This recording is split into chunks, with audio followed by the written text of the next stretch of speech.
ఒక కప్పు శనగపిండితో నోట్లో వేసుకుంటే అలా వెన్నలా కరిగిపోయేలా ఉండి ఒక స్వీట్ ని చేసి చూపిస్తున్నాను. ముందుగా స్టవ్ మీద ఒక కడాయి పెట్టేసుకుని 1/2 కప్పు నెయ్యి వేసుకున్నాను. నెయ్యి వేడిన తర్వాత సన్నగా తరిగి పెట్టుకున్న బాదం పప్పు, కొద్దిగా జీడిపప్పు కూడా వేసుకొని స్టవ్ ని లో టు మీడియం ఫ్లేమ్ కి అడ్జస్ట్ చేసుకుంటూ దూరగా వేయించుకోవాలి. ఇవి కొద్దిగా ఫ్రై అయిన తర్వాత ఎండు ద్రాక్ష కూడా వేసుకొని ఎండు ద్రాక్ష బెలూన్స్ లాగా ఉబ్బేంత వరకు వేయించేసుకుని ఒక పళ్ళెంలోకి తీసేసుకుంటున్నాను.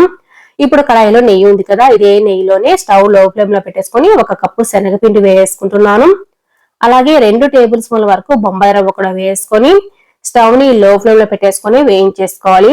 ఈ శనగపిండి మంచి సువాసన అలాగే కొద్దిగా ఎర్రగా వస్తుంది అంతవరకు వేయించేసుకోవాలి. ఎక్కడే గానీ మాడనివ్వకూడదు. చూసారు కదా, ఇలా కొద్దిగా కలర్ మారిన తర్వాత ఇందులోనే 1/4 కప్పు చక్కెర వేస్తున్నాను. ఇక్కడ 1/4 కప్పు చక్కెర కరెక్ట్ గా సరిపోతుంది. మీకు ఎక్కువ స్వీట్ కావాలి అనుకున్నప్పుడు 1 కప్పు వరకు వేసుకోవచ్చు చక్కెర.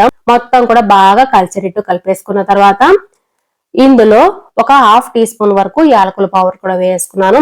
1/4 కప్పు వరకు పాలు వేసుకుంటున్నాను. మొత్తం బాగా కలిసేటట్టు కలిపేసుకోవాలి. ఇదంతా స్టవ్ ని లో ఫ్లేమ్ లో పెట్టే చేసుకోవాలి. ఇలా కలుపుకున్న తర్వాత 2 టేబుల్ స్పూన్ల వేడి నీళ్ళలో కుంకుమ పువ్వు వేసి నానబెట్టుకున్నాను. వాటిని ఇందులో వేసుకున్నాను.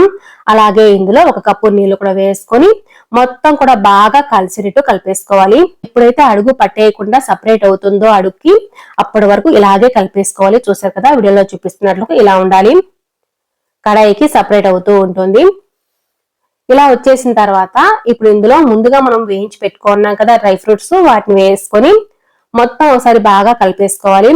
ఇలా కలిపేసుకున్న తర్వాత స్టవ్ ఆఫ్ చేసుకుంటే మనకు హల్వా అనేది రెడీ అయిపోయినట్టే.